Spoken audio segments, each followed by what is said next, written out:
आइकर Motors की कहानी शुरू होती है 1948 में, जब इंडिया आज़ाद हुआ था। यह एक ऐसा समय था जब देश ने अपनी नई पहचान बनानी शुरू की थी और हर क्षेत्र में विकास की संभावनाएं तलाशी जा रही थीं। यह एक नई उम्मीद और देश के नए निर्माण का समय था। हर कोई अपने अपने तरीके से देश के विकास में योगदान देने के लिए तत्पर था। इसी माहौल में आइकर मोटर्स ने अपने सफर की शुरुआत की। गुडईयर कंपनी के नाम से शुरू हुई यह कंपनी जर्मनी के आइकर ट्रैक्टर के साथ मिलकर बनी। यह साझेदारी एक महत्वपूर्ण कदम था जिसने आइकर को एक मजबूत नींव प्रदान की। चेन्नई में अपना काम शुरू करके उन्होंने इंडिया के ग्रोथ में योगदान देने का सोचा। चेन्नई उस समय एक उभरता हुआ औद्योगिक केंद्र था और यहां से आइकर ने अपने ऑपरेशंस की शुरुआत की। आइकर ने सबसे पहले ट्रैक्टर्स बनाना शुरू किया। यह एक महत्वपूर्ण निर्णय था क्योंकि उस समय देश को कृषि उपकरणों की बहुत आवश्यकता थी। यह एक अच्छा मूव था क्योंकि उस समय इंडिया मोस्टली खेती पर डिपेंड करता था। किसानों को बेहतर उपकरणों की जरूरत थी और आइकर ने इस आवश्यकता को समझा। ट्रैक्टर्स की डिमांड बहुत ज्यादा थी और आइकर ने इस जरूरत को पूरा करने की कोशिश की। उन्होंने अपने उत्पादों को किसानों की जरूरतों के अनुसार ढालने का प्रयास किया। शुरुआती सालों में अच्छी प्रोग्रेस हुई। आइकर ने अपने उत्पादों की गुणवत्ता और विश्वसनीयता पर ध्यान केंद्रित किया, जिससे उन्हें बाजार में एक अच्छी पहचान मिली। आइकर ने एक रिलायबल ट्रैक्टर मैन्युफैक्चरर के रूप में अपनी पहचान बनाई और इंडियन मार्केट में अपनी जगह पक्की की। उनके ट्रैक्टर्स की मजबूती और परफॉर्मेंस ने उन्हें किसानों के बीच लोकप्रिय बना दिया। उनके ट्रैक्टर्स मजबूती और एफिशिएंसी के लिए जाने जाते थे और इंडियन किसान इन क्वालिटीज को बहुत इंपॉर्टेंस देते थे। आइकर के ट्रैक्टर्स ने किसानों की प्रोडक्टिविटी को बढ़ाने में महत्वपूर्ण भूमिका निभाई। आइकर का ग्रोथ इंडिया के डेवलपमेंट के साथ जुड़ा हुआ था और हर बिकने वाला ट्रैक्टर देश की तरक्की में अपना छोटा सा योगदान दे रहा था। यह एक सिम्बियोटिक रिलेशनशिप थी जहां आइकर और भारतीय किसान एक दूसरे की सफलता में योगदान दे रहे थे। लेकिन आगे का रास्ता आसान नहीं था और आइकर को जल्द ही कई चैलेंजेस का सामना करना पड़ा, जिसने उसकी कैपेबिलिटी को टेस्ट किया। इन चुनौतियों ने आइकर को और भी मजबूत बनाया और उन्होंने हर मुश्किल का सामना करते हुए आगे बढ़ने का संकल्प लिया। जैसे जैसे इंडिया 20वीं सदी के आखिरी हिस्से में आगे बढ़ा, उसके इकोनॉमिक हालात में काफी बदलाव आए। उदारीकरण और वैश्वीकरण ने कंपटीशन बढ़ा दिया और फॉरेन कंपनीज इंडियन मार्केट में आने लगीं। आइकर मोटर्स, जो कभी ट्रैक्टर सेगमेंट में लीडिंग कंपनी थी, अब उसे इन नई कंपनीज से कड़ी टक्कर मिलने लगी। कंपनी का मार्केट शेयर कम होने लगा और फाइनेंशियल परफॉर्मेंस खराब होने लगा। आइकर की मुसीबतें यहीं खत्म नहीं हुईं। उसकी मोटरसाइकिल डिवीजन रॉयल एनफील्ड भी स्ट्रगल कर रही थी। कभी एंथुजियास्ट की फेवरेट रॉयल एनफील्ड मोटरसाइकिल्स अब आउटडेटेड लगने लगीं, खासकर जापानीज और यूरोपियन मैन्युफैक्चरर्स के नए और एडवांस्ड बाइक्स के मुकाबले। सेल्स गिर गईं और रॉयल एनफील्ड, जो कभी इंडियन प्राइड का सिंबल थी, अब खत्म होने के कगार पर थी। कंपनी एक क्रॉस रोड पर खड़ी थी। उसका फ्यूचर अनसर्टेन था और उसका सर्वाइवल खतरे में था। आइकर मोटर्स को वापस ग्रोथ और प्रॉफिट की राह पर लाने के लिए बड़े बदलाव करने की जरूरत थी। नई मिलेनियम की शुरुआत आइकर मोटर्स के लिए एक टर्निंग पॉइंट साबित हुई। यह वह समय था जब कंपनी को एक नई दिशा और दृष्टिकोण की आवश्यकता थी। सिद्धार्थ लाल, फाउंडिंग फैमिली के एक यंग और डायनामिक लीडर, ने कंपनी की कमान संभाली।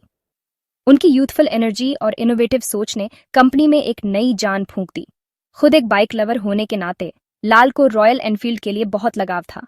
उन्होंने अपनी पैशन को बिजनेस स्ट्रैटेजी में बदलने का निर्णय लिया। उन्होंने ब्रांड की रिच हेरिटेज और रिवाइवल की पोटेंशियल को पहचाना। रॉयल एनफील्ड की लेगेसी को मॉडर्न एरा में लाने का उनका विजन स्पष्ट था। लाल का विजन क्लियर था, आइकर मोटर्स को एक स्ट्रगलिंग कंपनी से एक फोकस्ड ऑटोमोटिव पावर हाउस बनाना। उन्होंने एक कॉम्प्रिहेंसिव स्ट्रैटेजी तैयार की। उनकी स्ट्रैटेजी दो तरफा थी। एक तरफ उन्होंने कंपनी के नॉन कोर बिजनेसेस को बेचने का निर्णय लिया। पहले उन्होंने आइकर के नॉन कोर बिजनेसेस जैसे ट्रैक्टर्स और कमर्शियल व्हीकल्स को बेचने का फैसला किया। इससे कंपनी को अपने मुख्य व्यवसाय पर ध्यान केंद्रित करने का मौका मिला। इससे कंपनी अपने कोर स्ट्रेंथ रॉयल एनफील्ड पर फोकस कर सकती थी। यह एक बोल्ड मूव था, लेकिन लाल को अपने निर्णय पर पूरा विश्वास था। दूसरा, लाल ने रॉयल एनफील्ड का कंप्लीट ओवरहॉल करने का सोचा, प्रोडक्ट डिजाइन और मैन्युफैक्चरिंग से लेकर ब्रांडिंग और मार्केटिंग तक। उन्होंने हर पहलू को नए सिरे से देखने का निर्णय लिया। वो समझते थे कि 21st सेंचुरी में कम्पीट करने के लिए रॉयल एनफील्ड को अपने रूट्स को मेंटेन करते हुए इवॉल्व करना होगा। उन्होंने क्लासिक डिजाइन को मॉडर्न टेक्नोलॉजी के साथ ब्लेंड करने का विजन रखा। यहीं से आइकर मोटर्स के रिमार्केबल ट्रांसफॉर्मेशन की शुरुआत हुई, एक जर्नी जिसकी अगुवाई लाल ने की और जो क्वालिटी, हेरिटेज और कस्टमर एक्सपीरियंस पर फोकस करती थी। उनकी लीडरशिप में कंपनी ने न केवल अपने पुराने कस्टमर्स को रिटेन किया, बल्कि नए एंथुजियास्ट्स को भी आकर्षित किया। लाल की विजनरी लीडरशिप ने आइकर मोटर्स को ग्लोबल स्टेज पर एक नई पहचान दिलाई। उन्होंने इंटरनेशनल मार्केट्स में भी कंपनी की प्रेजेंस को मजबूत किया, जिससे रॉयल एनफील्ड एक ग्लोबल ब्रांड बन गया। इनोवेटिव डिजाइन्स और नए प्रोडक्ट लॉन्चेस के साथ उन्होंने कस्टमर एंगेजमेंट को भी बढ़ावा दिया। उनकी स्ट्रेटेजिक इनिशिएटिव्स ने रॉयल एनफील्ड को एक कल्ट स्टेटस दिलाई। सिद्धार्थ लाल की लीडरशिप में आइकर मोटर्स ने कई एक्कोलेड्स और इंडस्ट्री रिकॉग्निशन हासिल किए। यह उनकी डेडिकेशन और विजनरी अप्रोच का परिणाम था। आगे बढ़ते हुए लाल का विजन और भी एम्बिशियस है। वह सस्टेनेबल ग्रोथ और लॉन्ग टर्म सक्सेस पर फोकस कर रहे हैं, जिससे आइकर मोटर्स और रॉयल एनफील्ड की लेगेसी और भी मजबूत हो। सिद्धार्थ लाल के गाइडेंस में रॉयल एनफील्ड ने रीइन्वेंशन की जर्नी शुरू की। उनकी विजन और लीडरशिप ने एक स्ट्रगलिंग ब्रांड को एक ग्लोबल आइकॉन में बदलने की नींव रखी। पहला स्टेप था अपनी मोटरसाइकिल्स की क्वालिटी और रिलायबिलिटी इंप्रूव करना। उन्होंने इंजीनियर्स और मैकेनिक्स की एक डेडिकेटेड टीम बनाई, जो हर छोटे से छोटे डिटेल पर ध्यान देती थी। लाल ने मैन्युफैक्चरिंग फैसिलिटीज और प्रोसेसेस को अपग्रेड करने में बहुत इन्वेस्ट किया, उन्हें ग्लोबल स्टैंडर्ड्स के लेवल पर लाया। उन्होंने state of the art technology और मशीनरी इंट्रोड्यूस की, जिससे प्रोडक्शन एफिशिएंसी और प्रोडक्ट क्वालिटी में सिग्निफिकेंट इंप्रूवमेंट हुआ।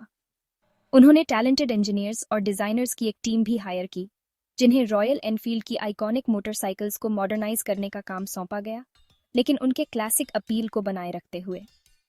यह टीम टायरलेसली काम करती रही, इंश्योरिंग कि हर नया मॉडल ब्रांड की रिच हेरिटेज को रिस्पेक्ट करे। इसका रिजल्ट था रॉयल एनफील्ड मोटरसाइकिल्स की एक नई जेनरेशन, जो टाइमलेस डिजाइन को मॉडर्न टेक्नोलॉजी और इम्प्रूव्ड रिलायबिलिटी के साथ कंबाइन करती थी। इन मोटरसाइकिल्स ने न केवल पुराने एंथुजियास्ट्स को अपील किया, बल्कि नए राइडर्स को भी अट्रैक्ट किया। कंपनी ने अपनी ब्रांडिंग और मार्केटिंग को भी रिवैम्प किया, रॉयल एनफील्ड की हेरिटेज और एडवेंचर और एक्सप्लोरेशन के साथ उसके एसोसिएशन पर फोकस करते हुए। उन्होंने एक कंपेलिंग ब्रांड स्टोरी क्रिएट की, जो राइडर्स के एडवेंचरस स्पिरिट को रेजोनेट करती थी। मार्केटिंग कैंपेन्स में मोटरसाइकिल्स को रगड टेरेन्स और पिक्चरेस्क लैंडस्केप्स में दिखाया गया, जो ऑथेंटिक एक्सपीरियंसेस की तलाश में नए राइडर्स को अट्रैक्ट करता था। इन कैंपेन्स ने ब्रांड की एडवेंचरस और फ्री स्पिरिटेड इमेज को और मजबूत किया।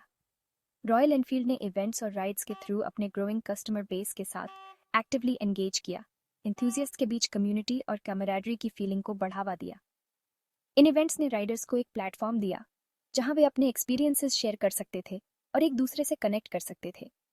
इस मल्टी प्रॉन्ग्ड अप्रोच ने ब्रांड में नई जान फूंक दी, रॉयल एनफील्ड को एक फेडिंग मेमोरी से एस्पिरेशन और फ्रीडम के सिंबल में ट्रांसफॉर्म कर दिया।